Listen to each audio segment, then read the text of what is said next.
Welcome back to episode 30. 30, Matt. 30. 3-0. 3-0, mate. We've made it. We've made 10 it. to go to our target for the end of the year. It's an episode for every year of my life. There you go. Not quite mine. Episode 30 of the Living Room Chat podcast with Ryan and Matt. Welcome back. Well, Cool. Actually, you're welcoming me back because we're back at your venue. To the office. The office. Very bougie though, isn't it? I mean, look at these cushions. Mine's at the back for lumbar support. It's There good. we go. Yeah. Cool. All good with you?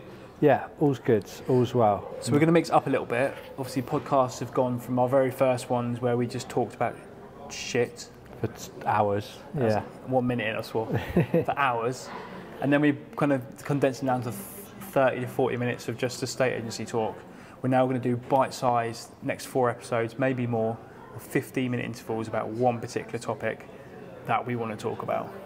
Yes, so let's talk this time about marketing, right? Marketing in particular, and the question for the first question, is there any excuses for an estate agent to provide poor quality marketing for their clients? Is there any excuses? What would be an excuse? Lack of time? Lack of time, lack of resources, lack of knowledge, lack of equipment. Lack of care? Lack of care.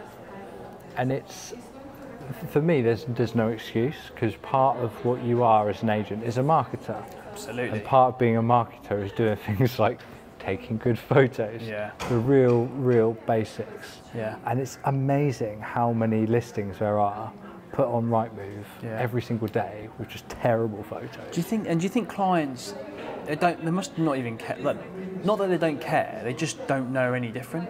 I think people can't distinguish sometimes between a professional photo and an unprofessional photo. Yeah. And you could say, well, who cares? Who cares as long as the client's happy, who cares? But then when you see a property which is photographed well, Yeah, it makes a massive difference. it's a huge difference. Massive difference. And the thing is, why I think there's no excuses is it's so easy to do. Like, we take photos of houses on our iPhones, and we video on our iPhones, and we edit on Photoshop. Yeah, it's not. You know, okay, your iPhone contract you have anyway, 50 quid a month, whatever it is. Mine's a little bit more than that, but that's fine. And Photoshop is £20, £20 a month subscription. I think, It's really, really simple to do. and it's cheap, it's inexpensive, it just needs a little bit of care and knowledge to do. Yeah, yeah. And I don't know, do you think it's maybe because in the old days, estate agents, we're quite different, right? Because we do media as well as agency. Yeah. So doing photos is quite natural to us. Yeah. I always respect agencies who actually just hire a professional photographer to do that. And they work it into their fee, and if that's fine, charge for upfront for costs. Yeah. We cover professional marketing. I prefer people having that done. And don't get me wrong, there's some bad professional. You can tell the quality. Yeah. Still, things like should be, moving tea towels out of the kitchen. Yeah. Or bath towels off the radiator. The little things. Basic like that. stuff. Yeah. And as you said there, most people might not look at that and go, don't see a problem with bath towels being there or something left on the side. It's not really an issue. Yeah. Those minor points aren't the issue. Do you know what? One thing that really annoys me is animals in the photos. Like it was just a cat who There's a cat on the sofa, or there's a dog at the back door just looking at the photographer. Just a little tail like in the corner of the shot. Yeah. Yeah. Do you think it comes down to, so let's drill it down, lack of resources? I think it's more a lack of care, a lack of pride, and a lack of attention to detail. That's my view. Because I notice listings, I agree with you, because I notice listings sometimes which have clearly been taken on an iPhone.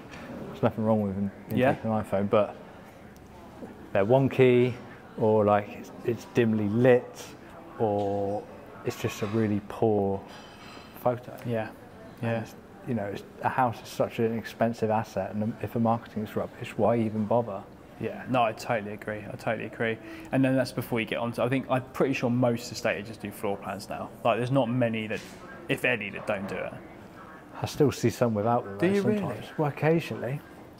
And sometimes when a new listing comes up and the floor plan hasn't been done yet or whatever, it will appear without the floor plan, and the floor plan will arrive later. And that's a rookie error. Yeah. Because as we all know, you get the most clicks the first day you're on the market. Yeah, you always want to launch it perfectly, or don't launch it and wait until it's done. Exactly. I always think it's such a silly error to put something on Rightmove and say more details to follow. It's like the photos. Sometimes they put it live with a front shot just to get it on there for, I don't know, whether for market stats. Yeah, and then they maybe. upload the photos like 2 weeks later or a week later. Yes. What's the point in that? Wasted opportunity to get your first impression. Yeah. I remember I asked you on a podcast several episodes ago, would you rather list a lower priced house, it was like 20% under market value with one photo, Yes, you did. or 20% over with the full marketing? I can't remember what I said. I think you said you'd rather have the full marketing. I think I did say the full marketing, I think you did. But to play... Because it's not about the individual sale. Like, it's not about making a quick buck here. Yeah, we take pride in the work we do. Brand, reputation. Brand and reputation, yeah. And all it takes is one client who might have used me to sell their house in the future, see a property with just one shit photo. Yeah. They're going to be like, cool, I'm not going to use them for marketing. So yeah, I said higher price, better marketing. Because I think to play devil's advocate to the argument we're making, if a property, for example, is underpriced, below market value, but only has one photo, and it can even be a bad photo, or 6 photos which aren't great, still gets interest. Yeah. Right, true. True. The problem is, from a seller's point of view, if the advert's not looked after and doesn't look professional, you're not going to look credible as a seller. Yeah. So you're going to be dealing with lots of buyers who are going to be sort of playing games. Yeah. And also, and I come back to that point, future sellers seeing that marketing, they don't know the background for it. Yeah. Here's a question for you. So, selling a property off market, so you've got someone who, you've got a valuation you've been out to and you know that someone's going to buy it, and you organise a one-off viewing and they do buy it. What do you do with the marketing there? One-off viewing and they do. So you have one client view one house, you've got a contract for one viewing, they buy it, offer accepted, move forwards. What do you do with the marketing for that house? I still want to do the marketing, so you still want to shout about it. But the sellers turn around and say, do you need full marketing now? Like, we don't really need it, do we? I don't know, would you go full marketing? I probably wouldn't. I may not do anything, to be fair. Get at least something. Well, but why though? Because we used to sell on the high street, used to sell loads of properties off market. About to get this got a contract signed, book viewings in before it goes on the market, and then we quickly run around, get a front shot, upload it as sold with a front photo. Yeah. That was purely though for market stats. I think that's quite good. Still good to have a photo, right? Yeah. But I'm not that precious on it. Like, if the sale's going through and I'm happy. Yeah, if you're getting paid. Then I suppose I'd do more benefit of going out and do a live Facebook video outside the house. Yeah. Say this came on the market, no one knew about it because it was off market viewings. Registered clients have managed to get an offer accepted already. There we go. You'll never see it on Rightmove or Zoopla. Well, that raises a good question. Who's the marketing for? And it's for the buyer. And if the buyer doesn't need the marketing, need the marketing to buy it. Realistically, it's the marketing's for the seller because they need to have it good to make sure they attract the buyers, but also the agent needs it good to attract more sellers. It's like a circle or a triangle. Yeah, which raises the question: why would agents not take more pride in their photo? I totally agree. Because I'll use it on other like. If I go out against another estate agent, and to be honest with you now, I very rarely talk about other estate agents, but if I'm back's against the wall and they go, well, I'm going to use this shit agent because they're charging that fee, I'll be like, cool, let's get Rightmove up, scroll through, there's my house that's on the market, look at that, beautiful, I know, crazy video, I know that's what we do.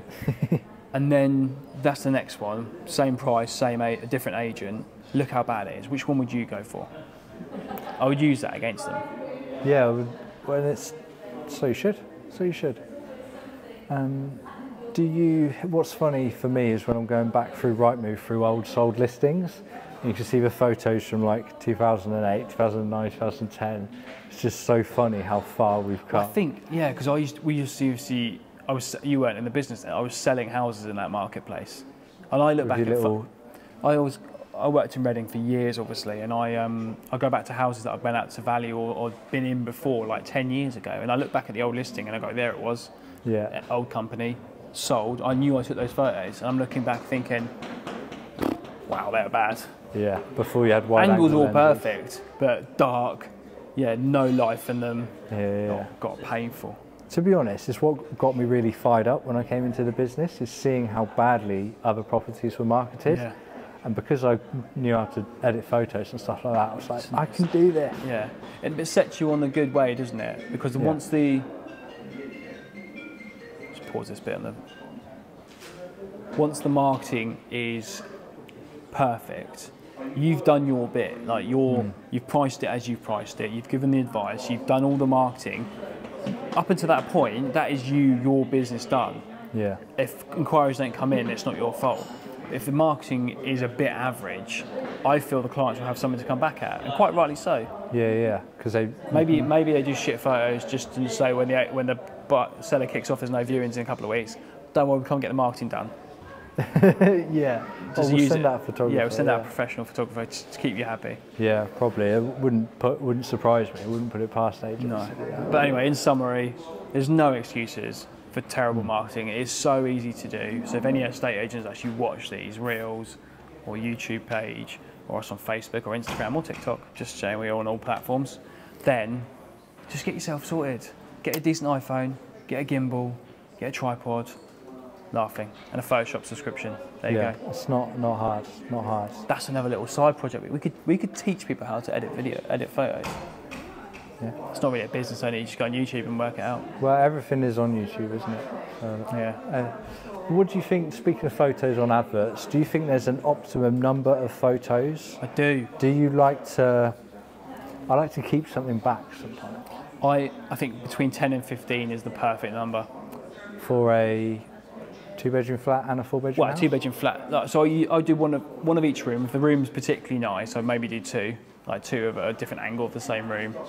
But I'd never have more than... In fact, I've got one that's got 19, that big house.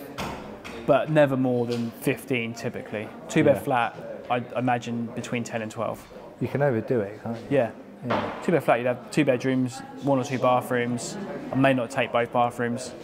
No. Living room, kitchen, communal garden, parking, aerial shot, front shot, 10 photos done.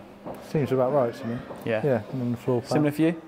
I think so. Yeah, I think you can give away too much sometimes if you've got 20 photos. Yeah. Even for a 3 or 4 bedroom house. Is it really necessary? Yeah. Tell you what I do love, one of my favourite shots is always the rear elevation shot. The rear? From the rear elevation, back of the garden, go back to the house. Yeah. Love that shot. Yeah. On most houses. If the house is awful, then I won't. But do you? What else is there on the advert? We spoke about floor plans. We've got the photos. Sorry? Do you do anything special in your descriptions? Yeah, just sellers' views, area views, Barrell and Ryan's views. I don't use ChatGPT. Area guys, sometimes I do, to be fair. But no, I type out most of them. I wouldn't say anything's particularly special. Just focus on those bullet points, not being really dull and boring. Yeah, it's important. Yeah, so I just think it amazes me how bad some marketing still is. No excuse for it. There we go. Should we wrap this short episode up? Yeah, cool. Let's do 31. That. Cool. No, it's number 30. Next will be 31. Next will be 31. This has been number 30. Send in your questions for us to answer next week. Follow us on your social media platform of choice. We'll see you in the next one. Which will be in a couple of minutes.